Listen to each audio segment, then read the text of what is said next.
Good morning students. आज हम percentage composition का अध्ययन करेंगे।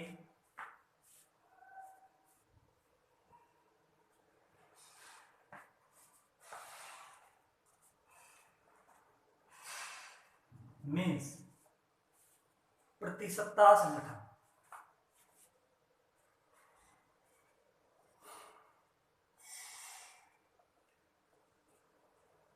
सबसे पहली बात है कि प्रतिशतता संगठन क्या है। कोई भी यौगिक ले लीजिए, उस यौगिक में उपस्थित सभी परमाणुओं का अपना हिस्सा परसेंटेज कहलाता है। मीन्स प्रतिशतता क्या है। प्रतिशतता की बात करें तो हम बात करते हैं किसी यौगिक में उपस्थित, कोई भी यौगिक ले लीजिए, किसी यौगिक में उपस्थित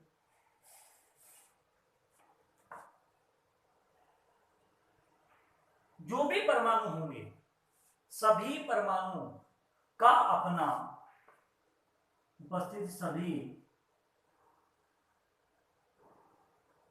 परमाणुओं का अपना हिस्सा, मीन्स उसका क्या पार्ट है या भाग, अपना भाग या हिस्सा प्रतिशतता कहलाता है।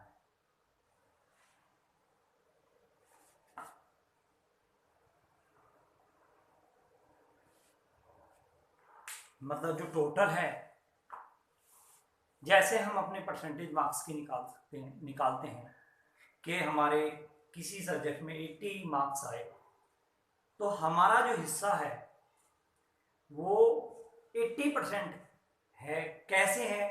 क्योंकि 100 में हमारा जो हिस्सा है वो 80 है, इस कारण से वो हमारा 80%। अगर हमारे मार्क्स 60% है, मीन्स हमारा हिस्सा 60 है, हमारे 60 मार्क्स हैं, तो हमारी जो परसेंटेज होगी वो 60 होगी। परसेंटेज में आप जानते हैं कि परसेंटेज निकालते समय हम 100 से गुना करते हैं।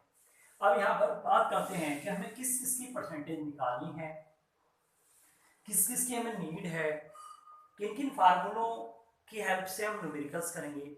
सबसे पहले हम लेते हैं कार्बन की परसेंटेज, परसेंटेज ऑफ सी। तो कार्बन का जो परमाणु भार होता है वो 12 होता है। डायरेक्ट हम यूज कर लेंगे तत्व का या परमाणु का परमाणु भार, जो भी परमाणु आप ले रहे हैं, सी ले रहे हैं, सी एच ले रहे हैं, उसके बाद वो किस रूप में पाया जाता है। हर कोई भी परमाणु किसी ना किसी रूप में मिलेगा। जैसे सी ऑर्गेनिक कंपाउंड में CO2 के रूप में मिलेगा। अगर परसेंटेज की बात करें तो CO2 का अणुभार, तो CO2 का अणुभार CO2, सी का होता 12 प्लस 2 गुना 16 दूनी 32, और ये हो गया 44 में 44। तो 12/44 हम जब निकालेंगे तो हम डायरेक्ट सूत्र लगाएंगे। 12/44 गुना सी मिल रहा है CO2 के रूप में। जिस भी रूप में जो भी परमाणु मिलेगा, CO2 का भार ग्राम में बटे CO2 कैसे मिली? किसी कार्बनिक यौगिक से। तो कार्बनिक यौगिक का भार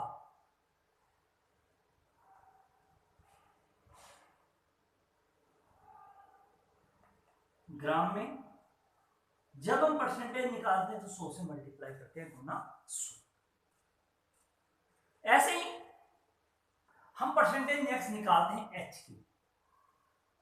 H हमेशा H2 के रूप में रहता है, मीन्स डाई मॉलिक्यूल के रूप में रहता है। एक H का परमाणु भार 1 होता है, तो H2 तो कितना हुआ? 2। तो H2 का अणुभार बटे H2O कार्बनिक यौगिक से किस रूप में मिलेगा? H2O के रूप में। तो H2O के रूप में मिलेगा, तो H2O का अणुभार H2O, H का 2 गुना 1 प्लस 16 और 16 और 2 18 मीन्स 18। तो 2/18 ये वो चीज है जो यहाँ परमाणु है, जिस रूप में पाया जाता है। कोई एटम के रूप में पाया जाता है तो एटॉमिक वेट, और अगर मोलिक्यूल की फॉर्म में पाया जाता है तो उसका मोलिक्यूलर वेट। H2O के रूप में मिला तो उसका अनुभार जो है 2 हो गया। अब किस फॉर्म में पाया जा रहा है उस कार्बनिक यौगिक से, उसका भार ग्राम में। H2O के रूप में मिलेगा, H2O का भार ग्राम में बटे किस चीज से मिल रहा है H2O, कार्बनिक यौगिक से। कार्बनिक यौगिक का भार ग्राम गुना हम निकाल रहे हैं परसेंटेज 100। अब ऐसे हम बात करते हैं, और बहुत सारे परमाणु हैं, Cl का निकालते हैं, नाइट्रोजन का निकालते हैं।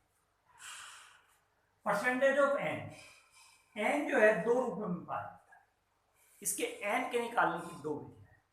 एक ड्यूमा साइंटिस्ट थे, उन्होंने अलग फार्मूला डेवलप किया, और एक जेल्डाल एक साइंटिस्ट थे, उन्होंने अलग फार्मूले का कारण है, अगर आप एनटीपी पर बात करें तो एनटीपी पे अगर n की बात करेंगे तो n2 के रूप में मिलेगी, और एक n का प्रमाण भार 14 होता है, तो n2 14 दूनी 28। और आपको बताया था ये ग्राम में ले रहे हैं तो वहां पर ml में लेंगे, और एनटीपी या एसटीपी पर प्रत्येक गैस का आयतन बताया था 22.4 लीटर या 22,400 सीसी मीन्स ml। तो ml में लेंगे तो हमने ले लिया 22,400, क्योंकि ये प्रत्येक गैस के लिए फिक्स है, इनटू N2 का एनटीपी पर आयतन, भार नहीं लेंगे क्योंकि गैस है, N2 का एनटीपी या एसटीपी पर आयतन अगर आप लेंगे यहाँ 22.4 तो हम लेंगे लीटर, और यहां पर हमने लिया है 22,400 तो हम लेंगे ml बटे, यहां भी कार्बनिक यौगिक का भार था, यहां भी कार्बनिक यौगिक का भार ही आएगा। कार्बनिक यौगिक का भार ग्राम में गुना 100। तो इस तरीके से हम इसे सोल्व कर लेंगे। अब हम नेक्स्ट बात करते हैं, उसके बाद परसेंटेज ऑफ N भी निकाल ली। दूसरी विधि ये थी ड्यूमा विधि, ड्यूमा प्रोसेस, मतलब जब एनटीपी पर आए, अगर एनटीपी पर ना देकर वो किसी और चीज में दे दे, जैसे नॉर्मलिटी दे दे, इसके लिए फॉर्म जेल्डाल विधि के द्वारा 1.4 इंटू नॉर्मलिटी मीन्स N नॉर्मलता into volume means V upon W, W का मतलब कार्बनिक यौगिक का भार ग्राम में। ये था जेल्डाल प्रोसेस।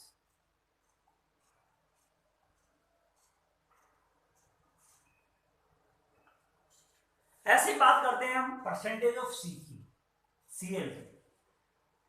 तो क्लोरीन का जो Cl का जो भार होता है वो 35 परमाणु भार 35.5 बटे Cl Br और I Ag के रूप में मिलते हैं, मीन्स AgCl AgBr Ag।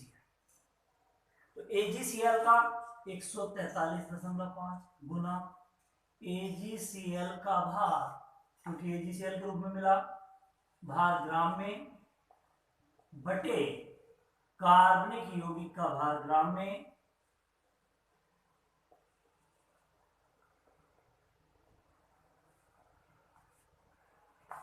गुना 100।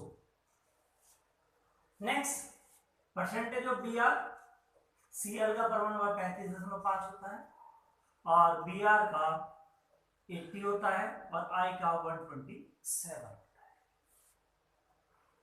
इस तरीके से देखिए आप Br का निकालना आपको, तो Br का 80 अपॉन AgBr जब एजी का जो होता है 108 होता है, तो 108 और 80 को आप जब ऐड करेंगे तो हो जाएगा 188 गुना किस रूप में मिल रहा है, एजीबीआर के रूप में, एजीबीआर का भार ग्राम में बटे कार्बनिक यौगिक का भार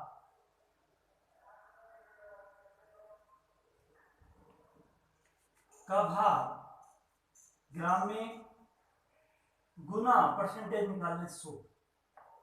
ऐसे में आई का निकालना है, परसेंटेज ऑफ आई बराबर 127 बटे 127 प्लस 108, तो ये जाएगा 235 इंटू किस रूप में मिल रहा, एजीबीआर के, एजीबीआर का भार ग्राम में बटे कार्बनिक यौगिक का भार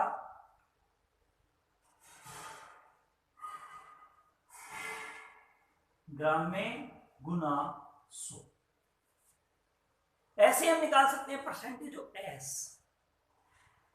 सल्फर। तो परसेंटेज ऑफ एस अगर आप निकालते हैं तो सल्फर का 32 और सल्फर जो मिलता है वो मिलता है BaSO4 के रूप में, तो 233 गुना BaSO4 का भार ग्राम में बटे कार्बनिक यौगिक का भार गुना 100। ऐसे हम परसेंटेज ऑफ पी निकाल सकते हैं। परसेंटेज ऑफ पी का जो होता है वो होता है 62 और ये मिलता है Mg2P2O7, Mg2P2O7, तो ये बैठेगा Mg2P2O7 का 222 अपॉन Mg2P2O7 का भार बटे कार्बनिक यौगिक का भार गुना 100। इस तरीके से हम सारे फार्मूले क्रिएट कर सकते हैं। मेन चीज है कि जिस परमाणु की परसेंटेज निकालनी है उसका परमाणु भार या अणुभार वो हम देख लेंगे कि किस रूप में वो चीज रहती है। दूसरा, किस फॉर्म में वो हमें कार्बनिक यौगिक से प्राप्त होती है, उसका भार ग्राम में बटे कार्बनिक यौगिक का भार ग्राम में गुना 100। इस तरीके से बस एक डिफरेंट फार्मूला में जेल्डा भी दिखा याद करना कि एन परसेंटेज ऑफ एन बराबर 1.4 into N into V upon W in gram. बाकी सारे फॉर्मूले सिमिलर हैं। अब हम इन्हीं से रिलेटेड बात करते हैं क्वेश्चंस की, कि इनके जो क्वेश्चंस हैं उनके आंसर हम किस प्रकार से दे सकते हैं। हमें कार्बनिक यौगिक दिया होगा, उस कार्बनिक यौगिक में ये दिया होगा कि जिस रूप में वो मिल रहा है उसका भार क्या है, और उस भार के फॉर्म में हम देख लेंगे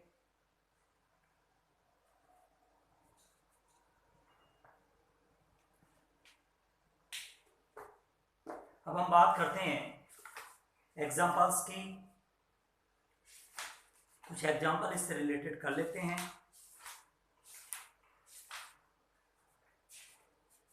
तो सबसे पहला एग्जाम्पल है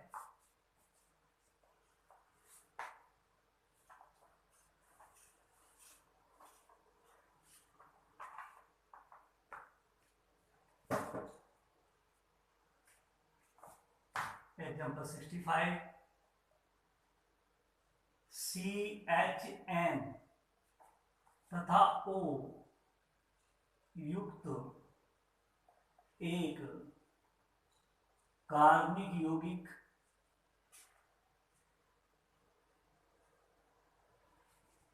के विश्लेषण पर एनालिसिस करा, क्या मिला। फर्स्ट पॉइंट, यौगिक के 0.50 ग्राम से 0.726 ग्राम CO2 व 0.450 ग्राम H2O प्राप्त हुआ।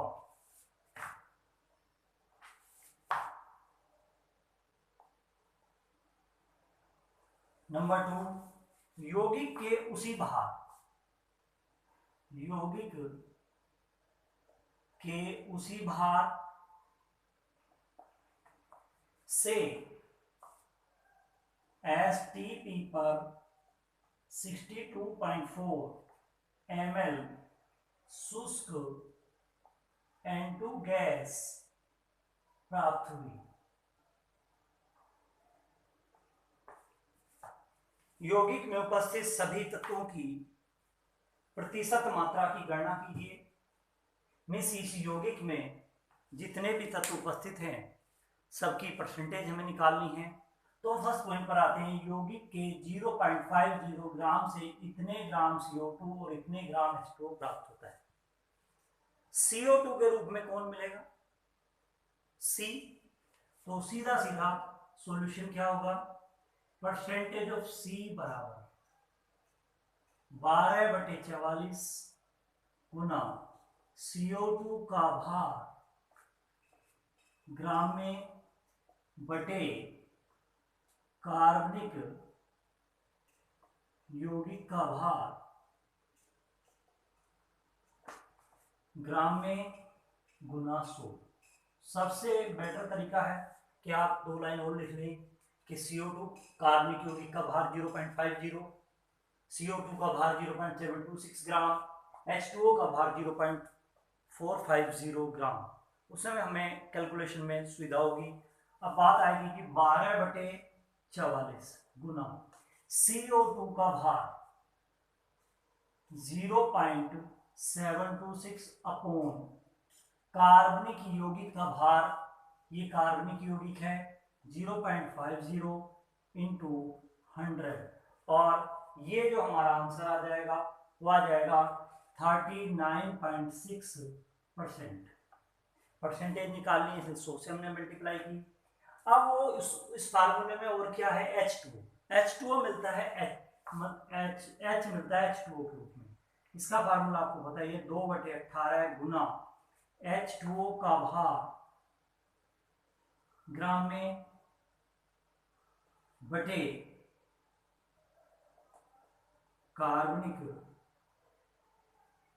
यौगिक का भार ग्राम में गुना 100।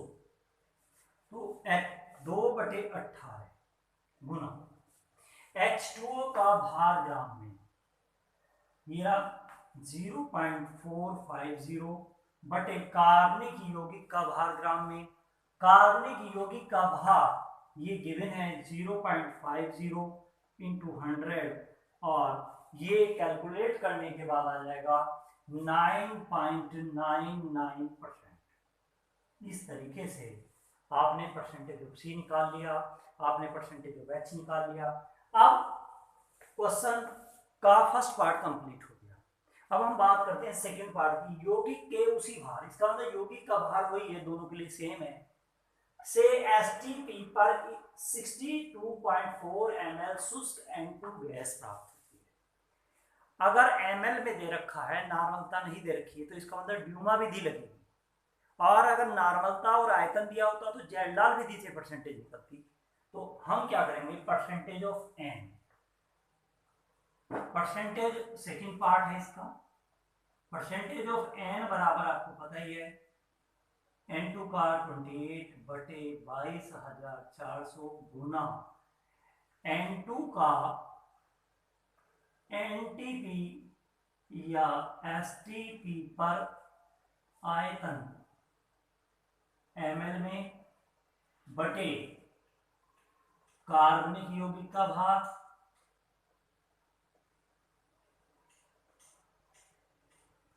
ग्राम में गुना 100।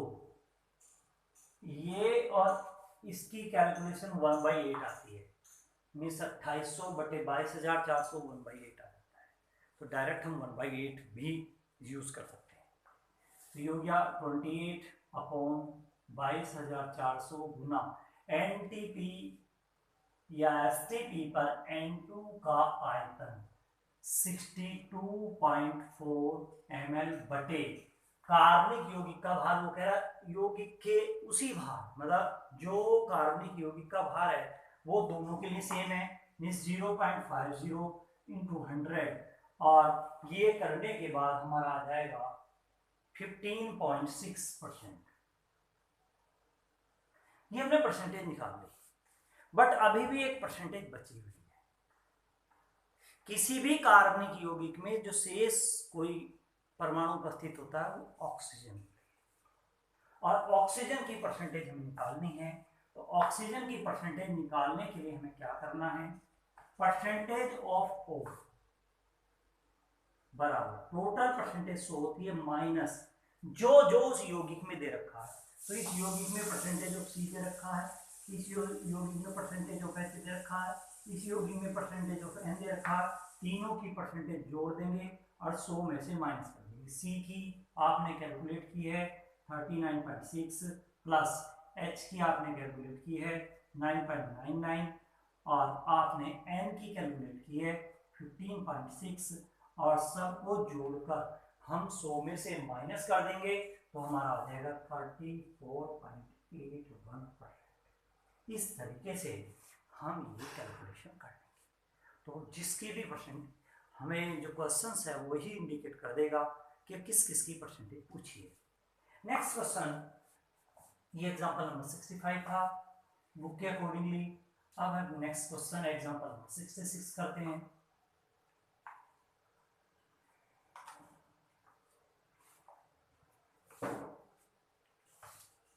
एग्जाम्पल नंबर 66 क्या कहता है, वो कहता है कि 1.029 ग्राम कार्बनिक यौगिक को जब कास्टिक सोडा विलयन के साथ उबाला गया तब प्राप्त अमोनिया को उदासीन करने के लिए N/2 नॉर्मल था वाले सल्फ्यूरिक अम्ल के 14 ml लगी। आयतन भी दिया है कि आवश्यकता होगी यौगिक में नाइट्रोजन की परसेंटेज निकालिए। कौन सी विधि लगेगी, जेल्डाल विधि। इसका एल्डाल विधि भी कहते हैं इसे, जेल्डाल और केल्डाल दोनों भाई थे। अब ये है क्वेश्चन नंबर 66, 1.029 ग्राम कार्बनिक यौगिक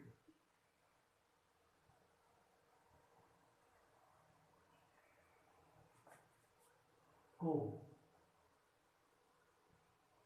जब कास्टिक सोडा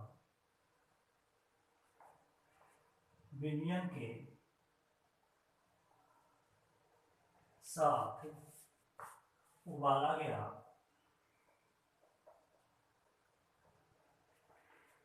तब प्राप्त अमोनिया को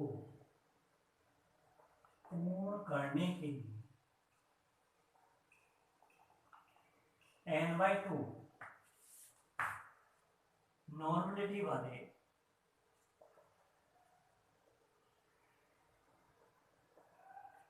H2SO4 में सल्फ्यूरिक अम्ल के 14 ml आयतन की आवश्यकता हुई।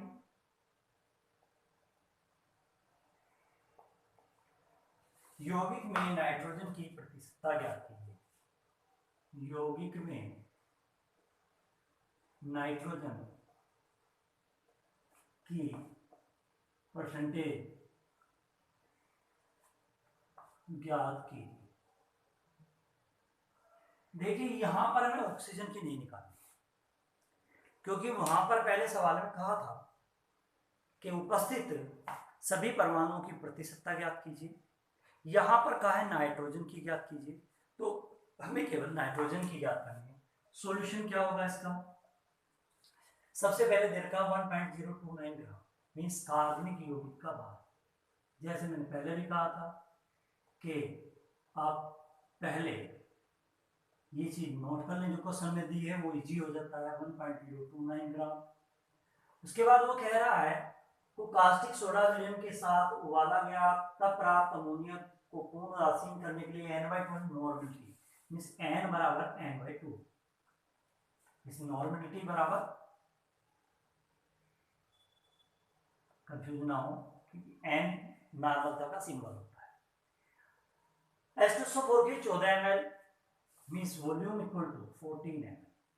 तो आप लिख देंगे वी नो दैट, हम जानते हैं कि परसेंटेज ऑफ N बराबर 1.4 into N into V upon W।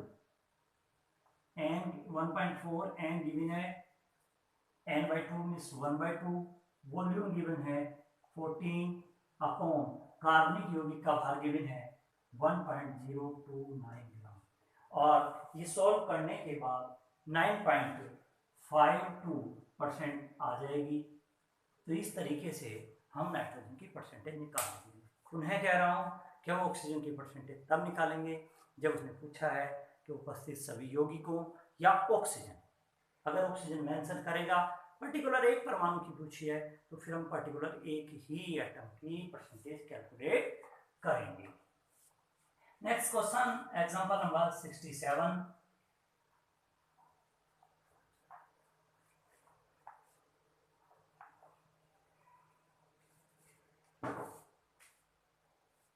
Sixty seven भी बिल्कुल सेम इसी तरह है। वो कहता है एक ऑर्गेनिक कंपाउंड के 0.75 ग्राम से जेल डाल क्रिया द्वारा निकली अमोनिया 0.25 N H2SO4 के 30 ml को पूर्ण उदासीन करती है।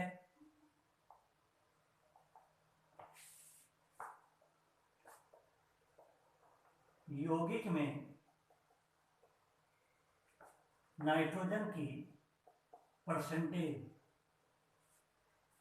ज्ञात करो। सबसे पहले क्या चीज गिवन है, सॉल्यूशन। एक ऑर्गेनिक कंपाउंड का भार मीन्स कार्बनिक यौगिक का भार, कार्बनिक यौगिक का भार वो गिवन है 0.75 ग्राम। उसके बाद वो कह रहा है कि जैल्डा विधि से क्रिया कराने पर जो नॉर्मलता है, नॉर्मलिटी जो है वो है 0.25 N, और जो आयतन है V बराबर वो है 30 ml। तो वी नो दैट,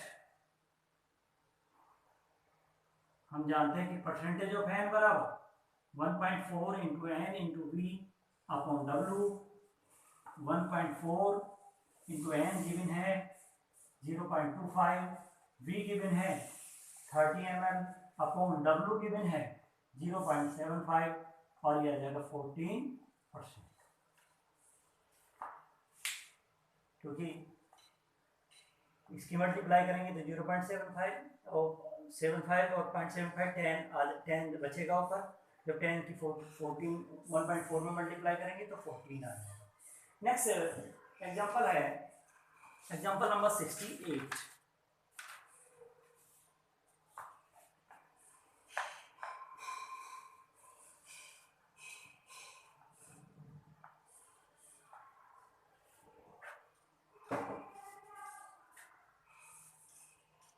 एग्जांपल में है एक कार्बनिक यौगिक के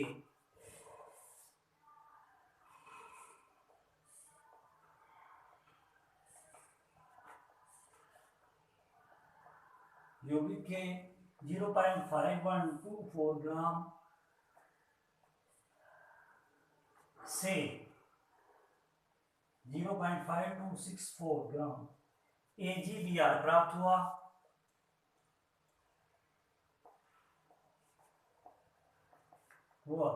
यौगिक में Br की प्रतिशतता ज्ञात कीजिए। यौगिक में Br की परसेंटेज ज्ञात करो। पहले सॉल्यूशन में जो चीज गिवन है, सबसे पहले कार्बनिक यौगिक का भार,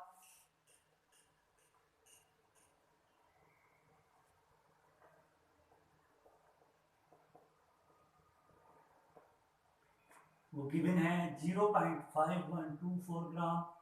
उसके बाद वो कह रहा है कि AgBr का भार, AgBr का भार वो गिवन है 0.5264 ग्राम। वी आर की परसेंटेज निकालनी है। तो आप लिख देंगे वी नो दैट, क्योंकि अब हम सब फार्मूले जानते हैं। परसेंटेज ऑफ बी आर बराबर, बी आर का आपको बताया था सी, और ए जी बी आर के रूप में मिलेगा। ए जी का 108 और 80 188 into A G B R का भार ग्राम में बटे कार्बनिक यौगिक का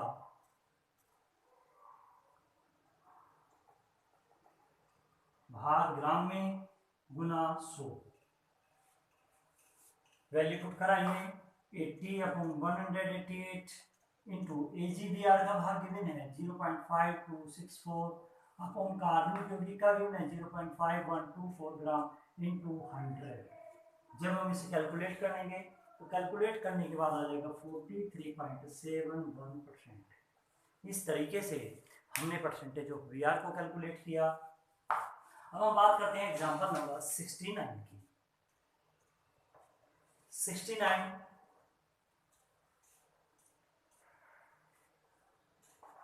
में वो कह रहा है कि कार्बनिक यौगिक में C बराबर, एक कार्बनिक यौगिक है, C बराबर गिवन है 10.04%, H बराबर गिवन है 0.84% है, तथा कार्बनिक यौगिक के 0.1195 ग्राम को सांद्र HNO3 व AgNO3 के साथ गर्म करने पर 0.4305 ग्राम AgCl प्राप्त हुआ। तो दिए गए यौगिक में Cl की प्रतिशत मात्रा ज्ञात कीजिए। इसमें कंफ्यूज किया है कि परसेंटेज ऑफ C दी है, परसेंटेज H दी है, तो पर परसेंटेज C की पूछी है, हमें O की नहीं निकालनी है। तो परसेंटेज ऑफ C में थोड़ी सी लैंग्वेज चेंज है, मैंने वैसे लिख दिया है शॉर्टकट में, पर कैलकुलेशन वही है। तो दिया क्या क्या है, सबसे पहले C की प्रतिशतता 10.04%, H की प्रतिशतता 0.84%, और फिर दिया है कार्बनिक यौगिक का भार, वो दिया है 0.1195 ग्राम, और फिर दिया है AgCl का भार, वो है 0.4305 ग्राम। तो हमें परसेंटेज ऑफ C निकालनी है। तो वी नो दैट, हमें एक्स्ट्रा क्या दे रखा है, हमें इससे कोई फर्क नहीं पड़ता। Percentage of Cl equal to 35.5/143.5 into AgCl का भार ग्राम में बटे कार्बनिक यौगिक का भार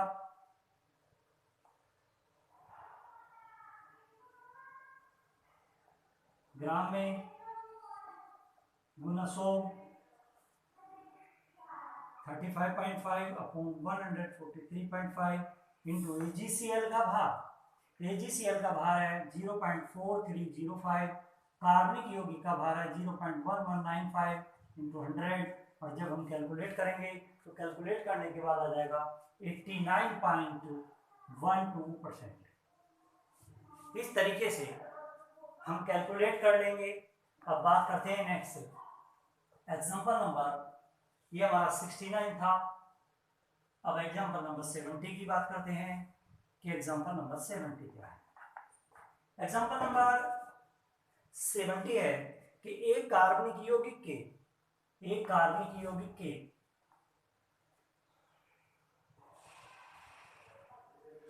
0.4660 ग्राम से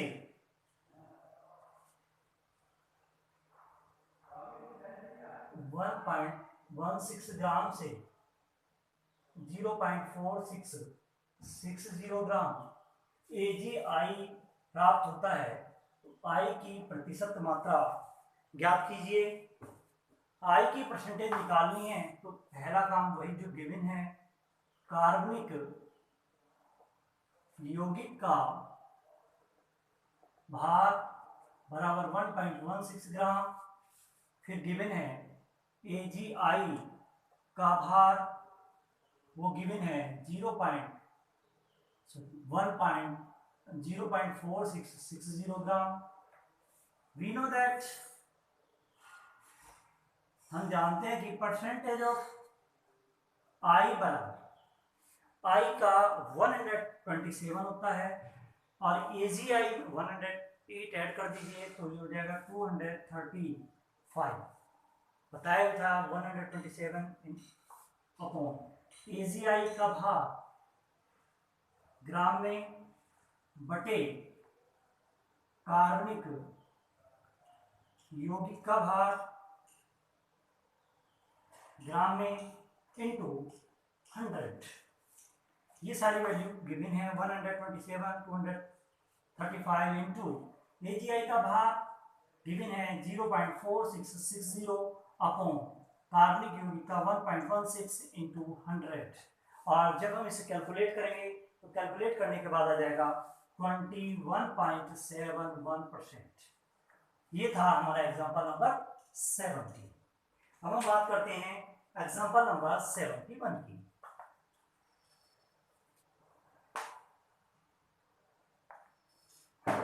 एग्जांपल नंबर 71 क्या है? एक कार्बनिक यौगिक के, चलो इसे दोबारा ही लिख देते हैं, लैंग्वेज चेंज है इसकी।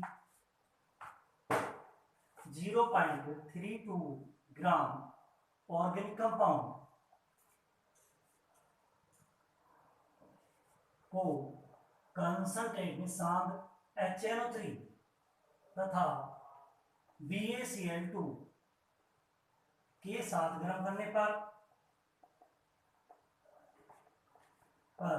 0.932 ग्राम BaSO4 प्राप्त होता है।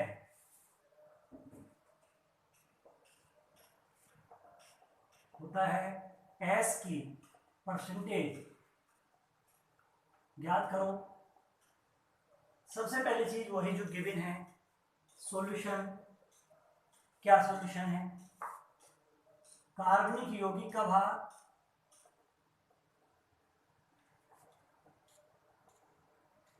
बराबर 0.32 ग्राम और उसके बाद वो कह रहा है BaSO4, BaCl2 के साथ अभिक्रिया कराएंगे जब, तो ये बन जाएगा BaSO4। तो BaSO4 का भार ये हो जाएगा 0.932 ग्राम। परसेंटेज ऑफ S कैलकुलेट करनी है। S का आपको पता है 32/233 इंटू BaSO4 का भार ग्राम में बटे कार्बनिक यौगिक का भार गुना 100। ये है 32/233 इंटू BaSO4 का भार गिवन है 0.932 अपॉन कार्बनिक यौगिक का 0.32 इंटू 100। और ये कैलकुलेट करने के बाद आ जाएगा हमारा 40%। इस तरीके से हम परमाणु की परसेंटेज कैलकुलेट कर सकते हैं। आज के लिए इतने काफी। खुश रहिए, धन्यवाद।